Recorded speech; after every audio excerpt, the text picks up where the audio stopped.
Hi. Listen, I know that my overexposure going on over here is a problem, but I have sold all my curtains. And the least of my problems is getting new ones because I'm moving. So, anyway, yes, I went 5 years without having sex, and I will tell you what it did for me and how grateful I am that I went through that period of time because I worked on myself and went to therapy. I was coming out of a relationship. I was 37 years old, and I had been in a relationship for 7 years with an alcoholic, and it was a very codependent relationship. And I take full responsibility for my part of that now. And so I did a lot of work on myself, and then about halfway through what we call this dry spell, I discovered the martial arts, and that lended itself to me in a unique way because it was a kind of spiritual cleansing for me. The focus that martial arts requires and the dedication that it requires. And so what happened was once I had worked on my inner issues and studied my dreams and everything, I could move on to my outer self and work on my self-care. So that's how it happened for me. And I did that, and I met a wonderful young man. He was my first cub. Although when I was about 30, I did date an 18-year-old. But that was so long ago because I'm 45 that this is a more recent story. So anyway, I was at this time 42, and so I had been 5 years abstinent, and I met a gentleman next door to my house who was painting the house, and the house was vacant, and he had a friend over, and his friend approached me and asked me if I'd like to hang out, and they were 23 at the time, and so I asked them over for dinner, and I made them a vegan dinner, and we talked about veganism and politics and ethics, and his friend. Then we moved over to their place that was vacant next door and played Monopoly. And his friend got really drunk on Fireball and became a little belligerent. So this gentleman and I came back to my house and watched a movie. And nothing happened right away. He was pretty shy, and beautiful, beautiful young man, and 6'4", blonde-haired and blue-eyed. And when he'd get excited, his eyes would just, the big blue eyes would roll around in his head, and he was so cute and very sweet and almost dopey in a way, but that's insulting. I don't want to say he was dopey or is dopey. Just made me feel dopey. I guess is what it did.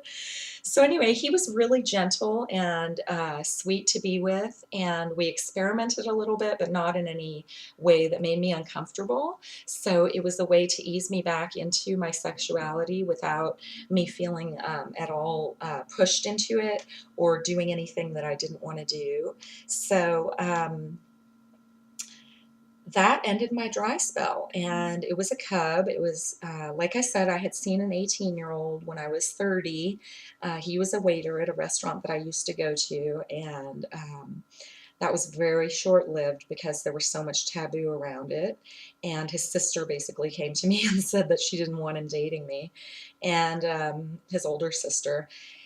But this gentleman had a crisis of faith and said, he had gone to Catholic school and was determined to be a spiritual person. So he didn't want to abide to Catholicism anymore, but he was joining some other kind of church.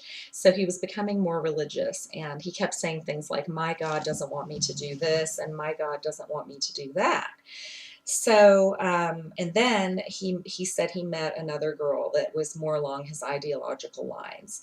So that fizzled out. And I forgot to mention, he also lived 3 hours away. So he would come out here and drive all this way to visit me. And he drove a truck, and it used a lot of gas. And he's, 23-year-old kid without much money.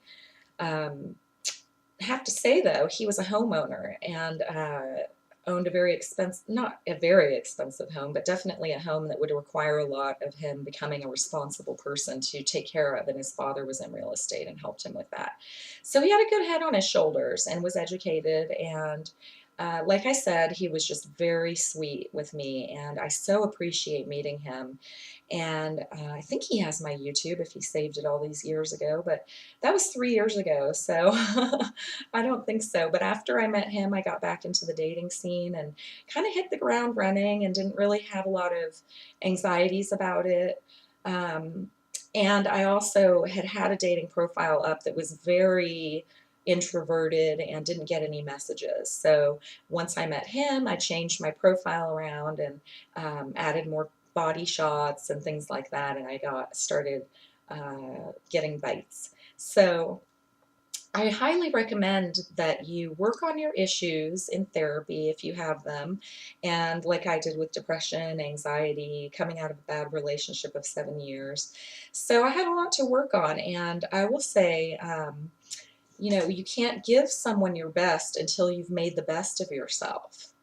So let me say that again. You can't give someone your best until you've made the best of yourself. So I really feel like I worked on becoming a better person that I could be. I wasn't competing with anyone but myself. A big lesson in the martial arts class I was taking was never measure yourself by anyone else's yardstick.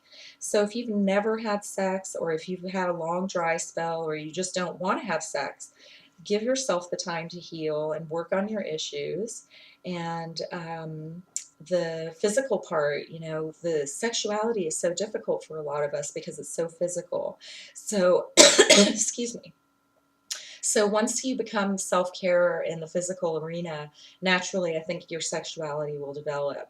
But there is definitely a physical component to sexuality, and your body has to have those endorphins and those hormones all regulating.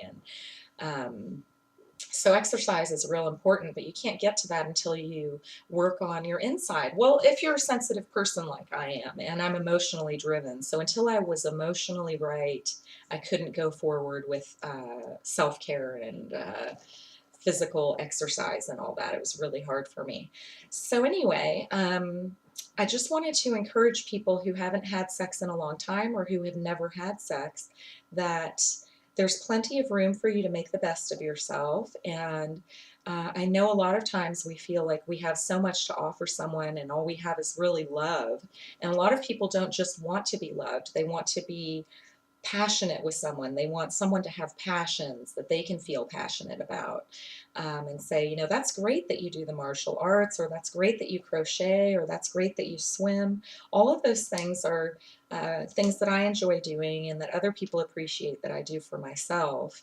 So I don't know what you are good at and what your favorite thing in the world to do is, but swimming has always been a really good constant for me everywhere I've lived.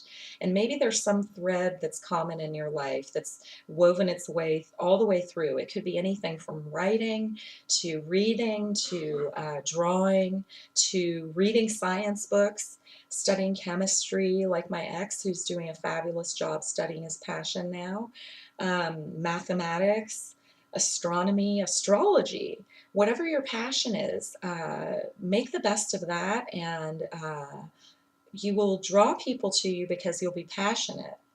Okay, so passion is a big key when you've gone without for a long time, and there's a difference between passion and feeling like you have a lot of love to give someone. That's almost like a desperation, but a passion will draw people to you and keep them addicted and keep them interested in you. Okay, so I hope this video made sense. I didn't make any script for it, and it's gone on to 9 minutes, and the glare is god awful. So thank you very much for watching. Bye.